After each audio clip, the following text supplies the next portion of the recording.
the one, the only Benzion.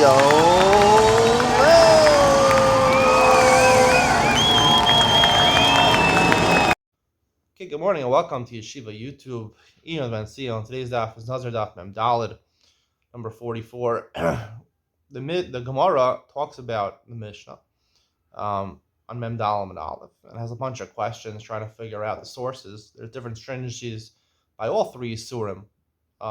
By a Nazir, shaving his head, tuma, and drinking wine. So, in the course of the discussion, the Gemara points out that in one aspect, in terms of shaving your head, is more stringent than tuma, because tuma, only if you're a Nazir and you become tame with corpse tuma, so you get malchus. However, if someone is metame you, he's an aviyavos tuma. Let's say he touched a cherev hareu kachol, he touched a metal instrument touching a corpse, so he even metame you.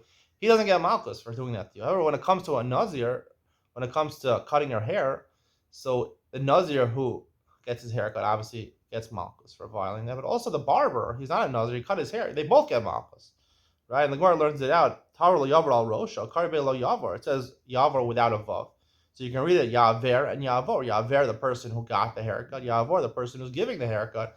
Both of them get. So why? What is the underlying logic behind this? Why by getting a haircut, even the person who gives the haircut, the barber, violates the law? So I think it's very simple. Actually, we've discussed this many times. For example, we learned before that in order to, at the end of the Nazirus, right, you cut the Nazir's hair, and also it's the same halakha about during the Nazirus, if you cut his hair, you get malchus, right? It says usually it's done batar, right? According to most Rishon, it has to be done simply with a razor, or ke'ain tar, let's say maybe electric shaver or something like that. However, it's clear that if you use, the Gemara excluded it, I believe on daf Mem Aleph or Mem, the Gemara excluded if you use dilapidatory cream. You put some cream in the hair and the hair falls out by itself.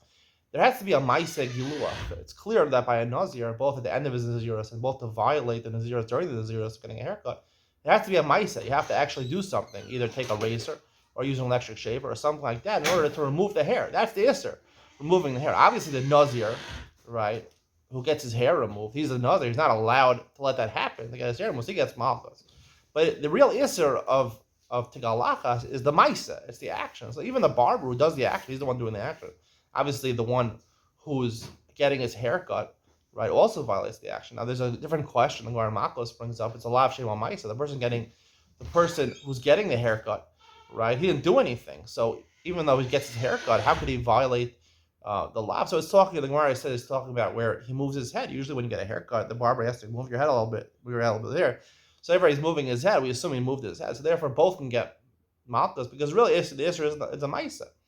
So even the barber. However, when it comes to tuma, it's clear that the issue is coming in contact with corpse tuma. That's the issue.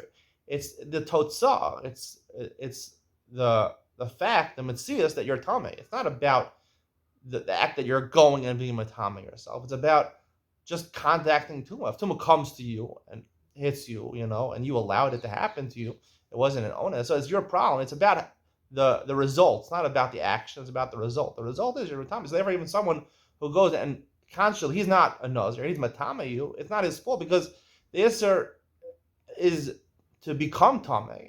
Someone who's not a Nazir is not becoming tame. He's making someone else tame, but he's not doing something. There's a fundamental difference, it's clear from the Gemara, that by giluach it's the maisa, and when it comes to tuma, tame nizro, right, it's the fact that the result that you become tame. So that's why inherently there's a fundamental difference between tuma and shaving your head. Hope you enjoyed today's share. See you in the next one.